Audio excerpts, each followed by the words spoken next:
నీకు శుభము, ప్రభువు నీకు తోడైయున్నాడు. మరియా, భయపడకుము, నీవు దేవుని వలన కృప పొందితివి. ఇదిగో, నీవు గర్భము ధరించి కుమారుని కని ఆయనకు యేసు అను పేరు పెట్టుదువు. ఆయన గొప్పవాడై సర్వోన్నతుని కుమారుడనబడును. నేను పురుషుని ఎరుగని దాననే, ఇది ఎలాగు జరుగును? పరిశుద్ధాత్మ నీ మీదికి వచ్చును, సర్వోన్నతుని శక్తి నిన్ను కమ్ముకొనును గనుక పుట్టబోవు శిశువు పరిశుద్ధుడై దేవుని కుమారుడనబడును. ప్రభు దాసురాలను, నీ మాట చెప్పున నాకు జరుగునుగాక.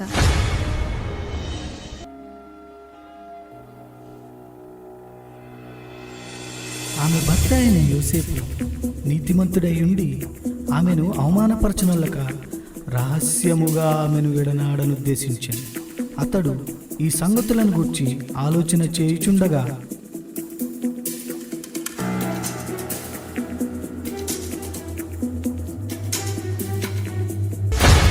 దావీదు కుమారుడైన యోసేపు, నీ భార్య అయిన మరియను చేర్చుకొనుటకు భయపడకుము. ఆమె గర్భము ధరించినది పరిశుద్ధాత్మ వలన కలిగినది. ఆమె ఒక కుమారుని కనును. తన ప్రజలను వారి పాపముల నుండి ఆయనే రక్షించును గనుక ఆయనకు యేసు అను పేరు పెట్టుదువు. యోసేపు నిద్ర మేలుకొని ప్రభువు దూత తనకు ఆజ్ఞాపించిన ప్రకారం చేసి తన భార్యను చేర్చుకొనెను.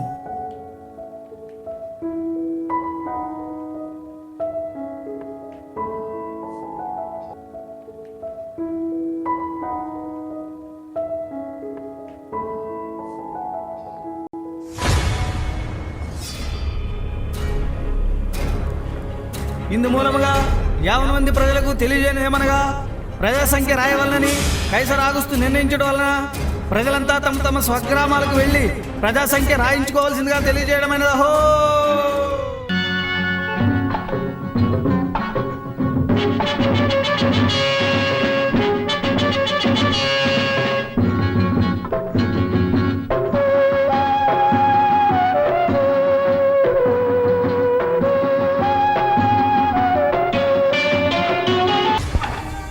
అమ్మా, నా భార్య నిండు చూడాలి.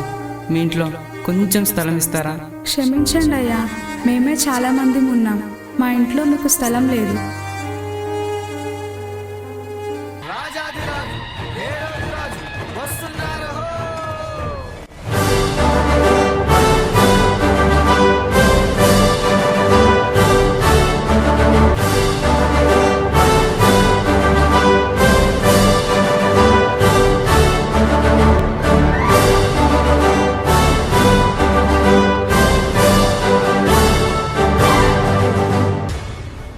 రాజైన హేరోదు దినములలో యూదా దేశపు బెత్లెహేములో యేసు పుట్టిన పిమ్మట, ఇదిగో, తూర్పు దేశ జ్ఞానులు యెరూషలేముకు వచ్చి, యూదుల రాజుగా పుట్టినవాడు ఎక్కడా? తూర్పు దిక్కున మేము ఆయన నక్షత్రమును చూచి ఆయనను పూజింప వచ్చితిమి. చిత్తం మహాప్రభు. క్రీస్తు ఎక్కడ పుట్టును?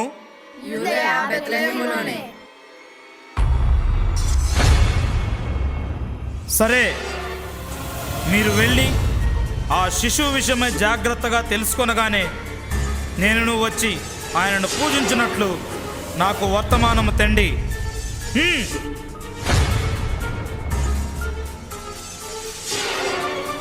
నేను ఓటము ఎరుగని హేరోదు రాజును మరి ఒక రాజును పూజించడమా? అసంభవం.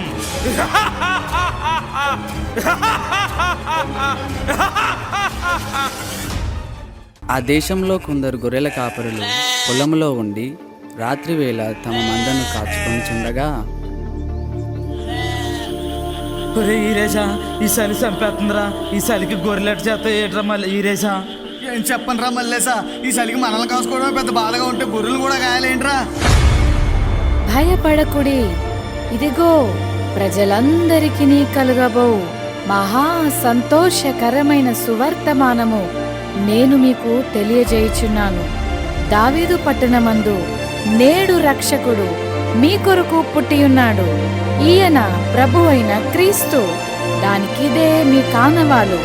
ఒక శిశువు పొత్తి గుడ్డలతో చుట్టబడి ఒక తొట్టిలో పండుకొనియుండుట మీరు చూచెదరు.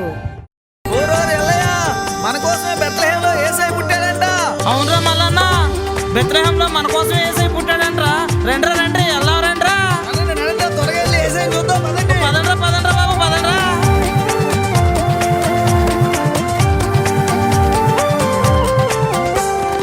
శ్రీయేసు పుట్టిండు పండుగ సిద్ధము ఓరన్నా ఓరన్నా, రారాజు జన్మించిండు ఆడి పాడుదమోయక్క మోయక్క, బంగారు వన్నెలోడు బలవంతుడోరన్నా, చిన్నవుల సిన్నోడు శక్తివంతుడే ఓయక్క, బంగారు వన్నెలోడు బలవంతుడోరన్నా, చిరునవ్వుల సిన్నోడు శక్తివంతుడే ఓయక్క, ఉత్సాహముల్లాసమానందమే యేసయ్య పుట్టినాడు సంతోషమే, ఉత్సాహముల్లాసమానందమే యేసయ్య పుట్టినాడు సంతోషమే.